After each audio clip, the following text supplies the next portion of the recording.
સુરત શહેરમાં metro medical સાર્વજનિક trust Kolkata દ્વારા કેન્દ્રીય જળશક્તિ મંત્રી સી.આર. પાટીલને બંગાળી સમાજ માટે ખાસ ટ્રેન શરૂ કરવા માટે લેખિતમાં રજૂઆત કરવામાં આવી. મેટ્રો મેડિકલ સાર્વજનિક ટ્રસ્ટના ઓનર જમશેદ અલી સુરતમાં છેલ્લા 18 વર્ષથી કોઈપણ પ્રકારના જાતિના ભેદભાવ વગર લોકોની સાથે સેવાકીય કાર્ય કરે છે અને બંગાળી સમાજ માટે ટ્રેન માટે જે તકલીફ થાય છે તેના માટે છેલ્લા 7 વર્ષથી લડત લડી રહ્યા છે અને દરેક ફિલ્ડમાં જઈને આવેદન આપીને લેટર આપીને મીડિયા દ્વારા બંગાળી સમાજ માટે થતી ટ્રેનમાં ભીડભાડ માટે દરખાસ્ત કરીને એક મોદી પ્રધાનમંત્રી એક્સપ્રેસ નામની સ્પેશિયલ ટ્રેન શરૂ કરવાની મુહિમ ચલાવી રહ્યા છે. ખાસ કરીને દિવાળીનો તહેવાર આવી રહ્યો છે ત્યારે વેકેશનમાં લોકો પોતાના વતને જાય છે ત્યારે ટ્રેનમાં સખત ભીડભાડ હોય છે અને લોકો પોતાના વતને પહોંચવા માટે ઘણી બધી મુશ્કેલીઓનો સામનો કરે છે.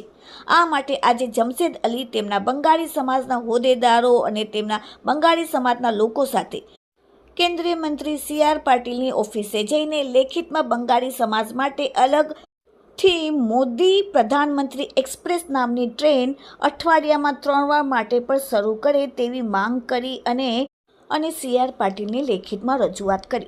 સાથે છોટુભાઈ પાટીલ, સી.આર. પાટીલના દીકરા જિગ્નેશભાઈ પાટીલને પણ મળીને બંગાળી સમાજ માટે થતી તકલીફ માટે વાતચીત કરી અને કોલકાતા પહોંચવા માટે સ્પેશિયલ ટ્રેન શરૂ કરવા માટેની માંગ કરી. એટલું જ નહીં પણ જમશેદ અલીએ સાંસદ સભ્ય મુકેશ દલાલ, એમએલએ અરવિંદ રાણા તેમની પાસે પણ જઈને લેખિતમાં રજૂઆત કરી અને બંગાળી સમાજ માટે આવનાર દિવાળી માટે જેટલી બને એટલી જલ્દી કરીને ખાસ ટ્રેન શરૂ કરે તેવી માંગણી કરી અને બધાએ જમશેદ અલીને તાત્કાલિક આના માટે વિચારીને આશ્વાસન પણ આપ્યું કે ટૂંક સમયમાં જ તેના પર કાર્યવાહી કરવામાં આવશે, જેથી બંગાળી સમાજના લોકો ખુશખુશાલ થઈ ગયા. Bureau report, daily India TV, Surat. आपका नाम? जी, मेरा नाम शेख जमशेद अली है। मेरा सी.आर. पाटिल की ऑफिस में क्यों आए हो? मैं सी.आर. पटेल के ऑफिस में इसलिए है, हमारा मेट्रो मेडिकल सार्वजनिक ट्रस्ट 2008 से लेकर हम सेवा करते हैं। ब्लड कैम्प है, मेडिकल कैम्प है, लोगों को डेड बॉडी का सेवा करते हैं। Labheshwari dead body UP, Bihar, Bengal dead body का सेवा देता है। हमारा सूरत के अंदर, सूरत जिला के अंदर हमारा बापी, बलसाड, बिलीमोरा, अमलसाड, नौशारी, बारडोली, सूरत शहर, अंकलेश्वर, भरूच, यहाँ 3.5 लाख बंगाली समाज के लोग रह रहे हैं।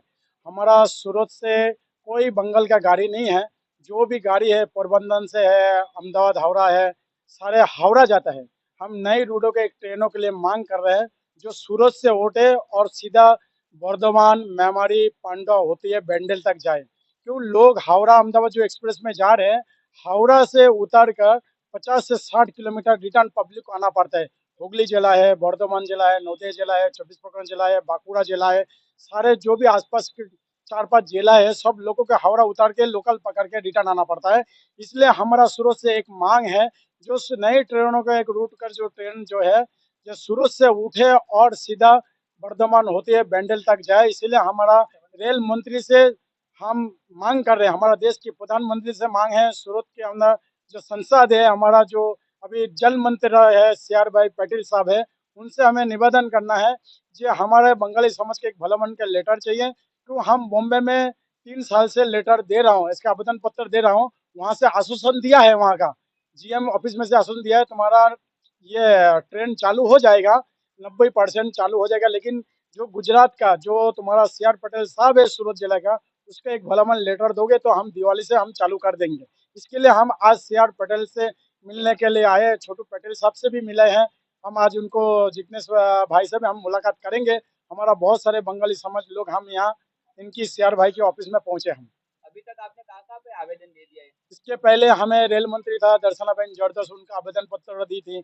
हम सूरत शहर के कलेक्टर साहब को भी दी थी। बहुत सारे अधिकारी नेता मंत्री को तक हम पहुंचाया। और जब हमारा जो रेल मंत्री था पीयूष गोयल, उनको भी हमने पोस्ट के हिसाब से हमने भी दी थी। अभी तक हमारा कोई सुनवाई नहीं हुई। जब तक ये ट्रेन का चालू नहीं होगा तब तक हम इसको मांग करेंगे। अगर हमारा मांग पूरी नहीं होगी हम आंदोलन चालू रखेंगे। તમારું નામ? મિસ્ટર મલિક. હા, તમે આજે સી.આર. પાટીલ ઓફિસમાં કેમ આવ્યા? ભાઈ ઘણા સમયથી અમારા સુરતના જે પેલા મેટ્રો ટ્રસ્ટનો જામશેદભાઈ છે તે ઘણા ટાઈમથી 3 થી 5 વર્ષથી એક ગાડી ચાલુ કરવા માટે પ્રયત્ન કરી રહેલા છે.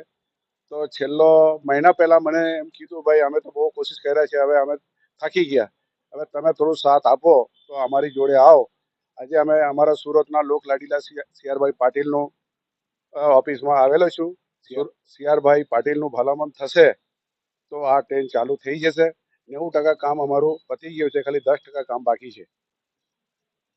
અગર તમારી માંગ પૂરી કરવામાં ન આવે તો તમે આગળ શું કરશો?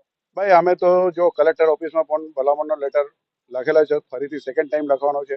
એનાથી નહીં થાય તો અમે સુરત સ્ટેશનમાં જન આંદોલનનો આપણે એ કરવાનું છે.